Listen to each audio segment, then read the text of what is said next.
देवी शक्ति का सबसे ऊपर स्थान है, जिसकी किसी शक्ति से कल्पना नहीं की जा सकती, क्योंकि स्त्रियों की कल्पना शक्ति पुरुषों से बहुत अधिक होती है। अब आप कहेंगे स्त्रियों की कल्पना शक्ति अधिक होती है, तो क्या स्त्रियां पुरुषों से श्रेष्ठ हो जाएंगी? तो मैं कहता हूँ हाँ, ये कैसे संभव हो सकता है? क्रिया योग के द्वारा। क्रिया योग में पूर्णता प्राप्त करने के बाद इंसान का आज्ञा चक्र सहस्त्र मुंडल को स्पर्श कर लेता है। सहस्त्र मुंडल सारे जीवों में स्थित होता है, जिनके आकार अलग अलग हैं, लेकिन कल्पना शक्ति केवल मानव जाति में होती है। क्रिया योग में इस स्थान को प्राप्त करना बहुत मुश्किल है, लेकिन इस स्थान को प्राप्त करने के बाद कल्पना प्राणित हो जाती है। ऐसा इंसान सूखते हुए पेड़ को आसानी से हरा भरा कर सकता है, सारे जगत को मन की गति से स्पर्श कर सकता है, हर स्थिति को अपने अनुकूल बना सकता है, हर किसी को अपनी तरफ प्रेरित कर कोई भी कार्य करवा सकता है। लेकिन क्रिया योग इन कार्यों को करने की अनुमति नहीं देता। रावण को अपनी सिद्धियों और शक्तियों पर अहंकार नहीं था, रावण को अपनी कल्पना शक्ति पर अहंकार था। इसलिए रावण बात बात में कहता था, मेरे मात्र कहने से सृष्टि की स्थिति बदल जाती है, तो कोई मुझ पर विजय कैसे प्राप्त कर सकता है? लेकिन रावण के अहंकार को आघात तब पहुंचा जब रावण ने माँ सीता को बंदी बनाने के बाद सीता माँ को स्पर्श करना चाहा। तब माँ सीता ने चराचर को साक्षी मानकर 9 गांठ की धूप को रक्षा हेतु अपना भाई मान लिया, जिसमें रावण की शक्ति भी मौजूद थी। रावण का हृदय टूट गया। क्रिया योग सिद्धियां रावण को झकझोरने लगी। रावण को बड़ी ग्लानि हुई।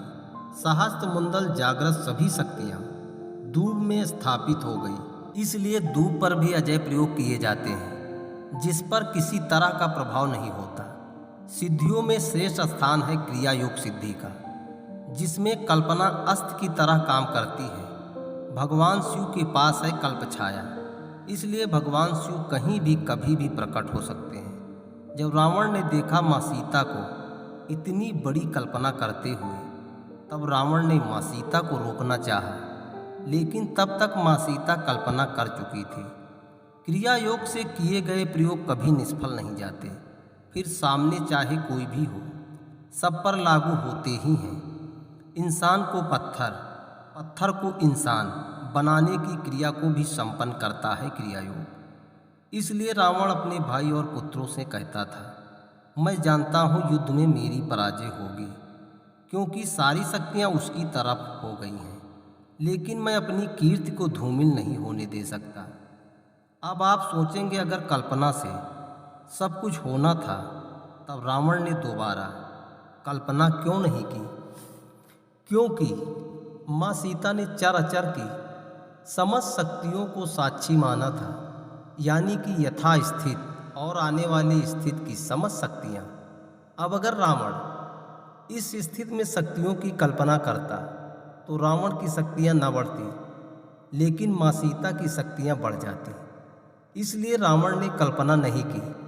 अब सोचने वाली बात यह है, क्या कोई ऐसी क्रिया है जो सहस्त्र मुंडल को जागृत न कर सके, लेकिन हमारे जीवन को जीने में पूर्ण आयु प्राप्त करा सके? तो हाँ, क्रिया योग में छोटे छोटे ऐसे बहुत सारे प्रयोग हैं जो जीवन को पूर्णता प्राप्त करा सकते हैं।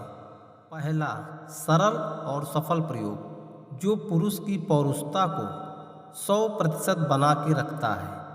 रात के अंधेरे में कम से कम 15 मिनट आँख खोलकर किसी ऐसे स्थान पर बैठे जहाँ पर उजाले का आभास न हो। इस क्रिया को करने के बाद आप किसी तरह की रोशनी को न देखें और अपनी नींद पूरी करें। सुबह उठने के बाद किसी तरह की तेज रोशनी आँखों में ना पड़े। मात्र 15 दिनों में आपके शरीर में परिवर्तन होना शुरू हो जाएगा। जिस ऊर्जा को पाने के लिए आप अनगिनत रुपए खर्च करते हैं, फिर भी निराशा ही हाथ लगती है, वो ऊर्जा अपने आप शरीर में उत्पन्न हो जाएगी और आपका शरीर धीरे धीरे अपने आप निरोगी हो जाएगा। ये तो रही ज़्यादा से ज़्यादा सहस्त्र मुंडल को अपने अनुकूल बनाने की क्रिया। अब बात करते हैं, क्या कोई ऐसी क्रिया है जो सहस्त्र मुंडल को प्रभावित होने से बचा कर रखती है? तो जवाब आता है हाँ, एक ऐसी क्रिया है जो सहस्त्रमुंडल के साथ साथ जीवन को बहुत सारी बाधाओं से बचाकर रखती है। ये जो गायत्री मंत्र सभी को बड़ा सरल लगता है, ये इतना सरल है नहीं। गायत्री मंत्र एक ऐसा मंत्र है जो ब्रह्मांड के हर स्थान की स्थिति को स्पर्श करता है। इस मंत्र को ब्रह्म मुहूर्त या ब्रह्म के सायंकाल में उच्चारण करना चाहिए और किसी समय में उच्चारण करने से हानि होती है। आप समझते हैं इस मंत्र की क्रिया को। देवी के 9 रूपों से किसी एक की मूर्ति होना अनिवार्य है। अब आपको चाहिए पीले रंग के 9 पुष्प।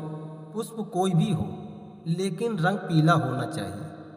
मूर्ति को ऐसे स्थान पर रखें जहां पर क्रिया करने से पहले मूर्ति पर 1 लोटा जल डाल सकें। मूर्ति को हाथ से दोबारा स्पर्श न करें। मूर्ति को किसी साफ कपड़े से ढक दें।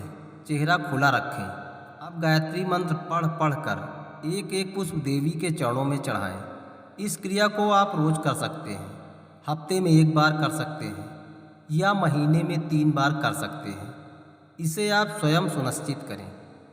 पुष्पों को एकत्र कर रखते रहिए।